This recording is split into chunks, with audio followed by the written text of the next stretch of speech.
So this Sunday's communion chant, Dómine Dóminus noster, comes from the opening line of beautiful Psalm 8, "O Lord our God, how great is your name in all the earth." I have spoken in some previous videos about the emotional content of chant and how it differs from modern music. And I wanted to draw a comparison. Sometimes when we hear chant, some people will think, well, that's very beautiful, but it's a little bit dull compared to, say, the hymns, four-part hymns with a big organ accompaniment, which is very rousing. And we might get the idea that somehow modern music is more advanced than chant, because in modern music we've learned how to write music in such a way that our emotions are stirred up to great heights of ecstasy. I think that this is a problematic assumption about past cultures in general, that somehow we know things that they didn't know. It is true that we've invented polyphonic composition and refined the forms of composition in many voices. But I'd like to make an analogy that suggests that maybe the monks who wrote the chant intended for it to have a kind of muted emotional content. Why would that be? We often hear in the history of art things like linear perspective. The laws of linear perspective were discovered in about the 14th century, and this was an advancement over medieval art. We use a lot of icons in the monastery, and one of the traits of an icon is that it appears to be two-dimensional. And we think, well, they didn't know how to draw in 3 dimensions in the 10th century, so that's the best they could do.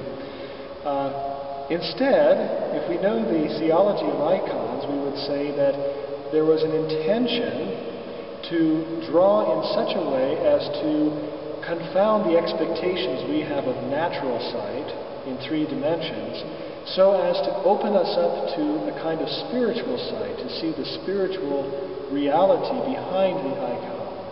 So that when we have an icon of Our Lady and our Lord, as we have here, it's not a representation of someone who is somewhere else, but it is actually a window, an opening into the spiritual reality of the presence of Christ and the Church and the communion of saints as represented by His Blessed Mother.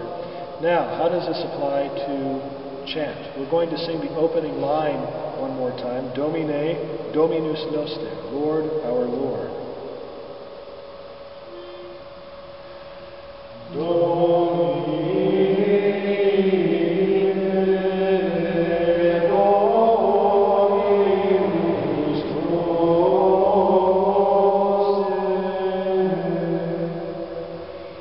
Now, I think we can hear, it isn't as if there is no emotion at all, that this is purely some kind of rational recitation of intellectual content or something like that.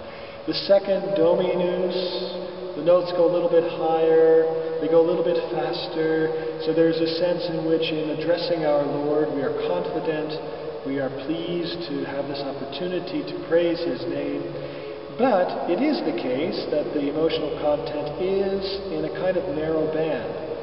Why would that be? Why would musicians choose to use this type of music with a fairly narrow expression?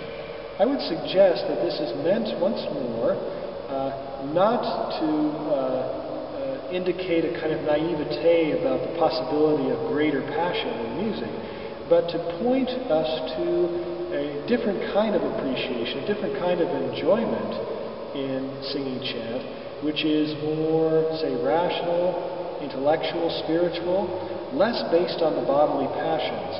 And what the music does is it modulates our bodily experience of emotion so as to bring it into conformity with the spiritual truths of the faith, rather than have the passions overshadow or even sort of bend us away from the goal, which is the praise of God, which is the contemplation of God. So we're going to sing the second half now, and I want you to hear how this gets a little more expressive. We even have a fairly large range of notes in this piece.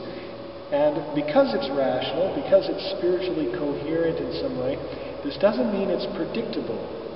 The beauty is hard to sort of capture in a theory, which is an interesting thing to ponder as well. So we are going to conclude by singing the second half of this chant, and we thank you again for your interest and your viewing. Quam admirábile.